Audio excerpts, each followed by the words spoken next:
салом дӯстон, бозии даври якуми ҷоми ҷаҳон дар гурӯҳҳои дигар идома дорад. Се бозие ки шаби гузашта доир гардидан, пеш аз ҳама дар бораи онҳо суҳбат мекунем. Рақобати Англия ва Эрон албатта бисёриҳоро ба ҳайрат овард. Қисми зиёди мухлисон чунин назар доштанд ки бозии ду дастаи дифоъкорона голҳои зиёд нахоҳад дошт, аммо онҳо гирифтанду 8 голро ба сама расонданд. Мо ҳар рӯз дар аввали видео се бозии рӯзро дар ҷоми ҷаҳон шарҳ медиҳем, махсус барои онҳое ки свед надоранд. Аз ин хотир ба канал обуна шавед то ин ки аз видеои нав бехабар намонед. Дӯстон, фикр мекунам бозии Аргентинаро бисёриҳо интизор буданд ва имрӯз аввалин рақобат байни Мессию ҳамдастагонаш бар зидди Арабистони Саудӣ мегузарад.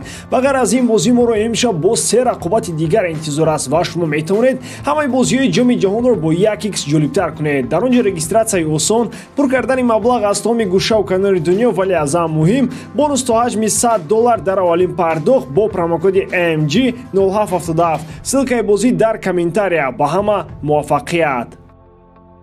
Дар як марҳилаи муайяни бозии Англияу Эрон Сака ва Беллингем ба хулосае омаданд ки дастурҳои сармураббиро гӯш накунанд. Ин ду нафар зебогиро ба бозии дастаи Англия зам карданд. Беллингем дар ҷоми ҷаҳони соли 2018 танҳо 14 сол дошт. Акнун истораи асосии мундиал аст. Тактикаи Саутгейт шояд барои Кейн хеле ноқулай бошад, чунки бо он ҳамлагари Тоттенхем ва мунтахаби Англия тамоми моҳорати худро нишон дода наметавонад. Ҳамлагари англис дар тими мунтахаби кишвараш нақши Сон Хен-минро иҷро мекунад ва ин ҷо ба ӯ як Кейни дигар лозим аст ки як бора чанд нафар пайдо гардид. Дар бозие ки кори англисо фақат омад мекард, ҳатто Харри Магуайр ба задани гол хеле наздик буд. Дар бораи Эрон тасаввурот дар олами футбол кам буд. Истораи асосии ин мунтахаб Сердар Азмун ҳам бошад. Дар ҳамин шабу рӯз ҳама аз Маҳдӣ Тореми ҳарос доштанд. Ин футболбоз низ ба задани 2 гол мушарраф гардид ва эҳсос мегардад ки Эрон ҳоли дар ҷоми ҷаҳон исьён мекунад. ҳисоби 6-2 рақибонро водор месозад ки минбаъд англисоро эҳтиром кунанд. Бозии думи шаби гузашта байни кишварҳои Нидерландия ва Сенегал баргузор гардид. Ду дастае ки футбол бозӣ карда метавонанд, тамошои онҳо ҳаловат будааст. Сенегал новобаста ба он ки истораи асосии худ Садио Манеро аз даст дод, дар ин дидор хеле олӣ ҳунарнамоӣ кард. Нидерландия бошад нишон дод ки дар ин ҷоми ҷаҳон роҳи тӯлониро тай карданист ва онҳо имрӯз хеле пуртоқат буданду дар охир ба мақсади худ расиданд.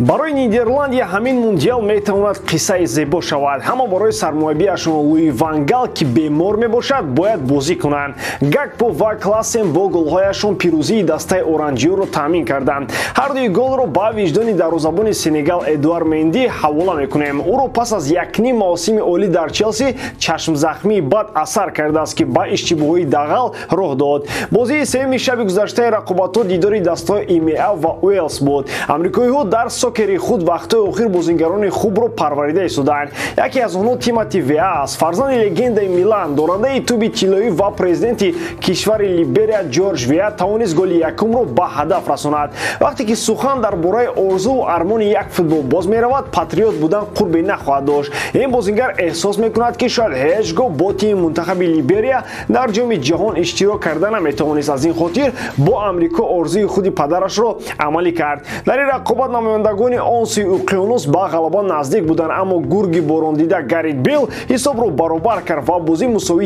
1-1 ба анҷом расид ки ин метавонад бар муроди Эрон бошад. Ман мехоҳам он нафаре шавам ки Мессиро шах ва мат кунам. Шумо аллакай пай бурдед ки ин суханонро кӣ гуфтааст? Албатта Криштиану Роналдо.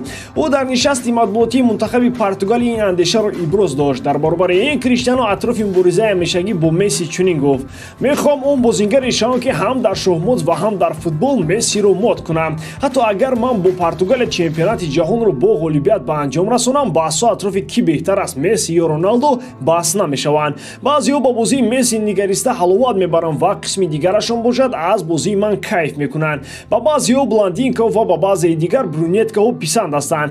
ҷоми ҷаҳон шабеҳи витрина хоҳад шуд. ҳатто агар ман дигар дар корномаи худ ягон ҷоизаро ба даст наорам, пушаймон нахоҳам буд. ман ба он дастовардое ки то ҳамин рӯз дорам нигариста ҳаловат хоҳам бурд, гуфт бозингари португалӣ.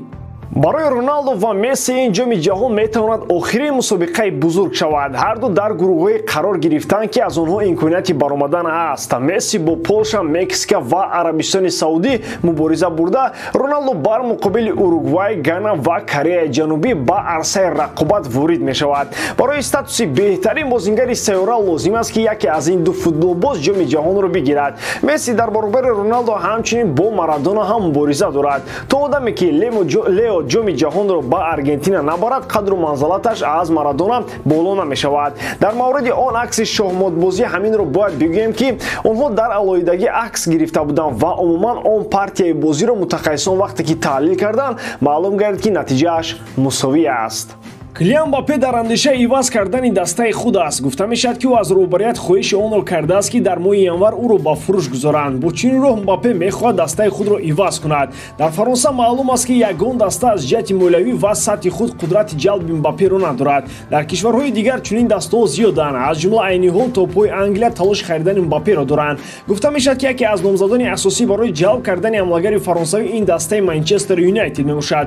Дастаи шаҳри Манчестер аллакай процесси қатъи шартномаро бо Криштиану Роналдо оғоз кардааст. Дар сурати пора кардани шартномаи Роналдо дар МЮ дар ҳайати худ барои як бозингар мавқеъ пайдо карда, бо маоши баланд ӯро таъмин карда метавонанд. Мбаппе маълум ки аз Роналдо ҳам маоши калонтар талаб мекунад. Манчестериҳо омода ҳастанд ки талаботҳои ҳамлагари фаронсавиро қонеъ гардонанд. Дар баробари Манчестер Юнайтед ҳамчунин дастаҳои Ливерпул ва Реал ҳам барои ҷалби Мбаппе омода ҳастанд. Новобаста ба гузаштаи на он қадар хуби Мбаппе ва Реал, мадридиҳо метавонанд боз ба номзадии ин ҳамлагар овози худро бидиҳанд.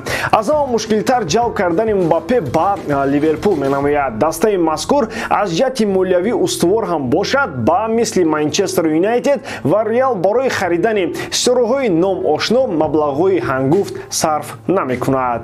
Яке аз мавқеъҳои доғ дар ҳайати кунунии Реал Мадрид хатти дифои тарафи чапи майдон мебошад. Мадридиҳо барои рафъ кардани ин душворӣ ба чанд футболбоз таваҷҷӯҳ доранд. Яке аз вариантҳои асосӣ футболбози канадагӣ Алфонсо Девис ҳисоб меравад. Бозингари мазкур ба андешаи роҳбарияти мадридиҳо метавонад аз зумраи он футболбозоне шавад ки солҳои тӯлонӣ бозӣ барқарор нишон медиҳад.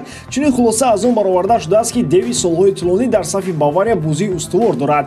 Аз ҳамаи мавсимҳои паси сар кардаи ин футболбоз дар ҳайати мюнхениҳо ягона марҳилаи бозии сусташ он буд ки Бавария заиф бозӣ кард. Яъне мушкилиҳои шахсӣ неву проблемаҳои дастави ба сатҳи пасти бозии дифоъгар оварданд.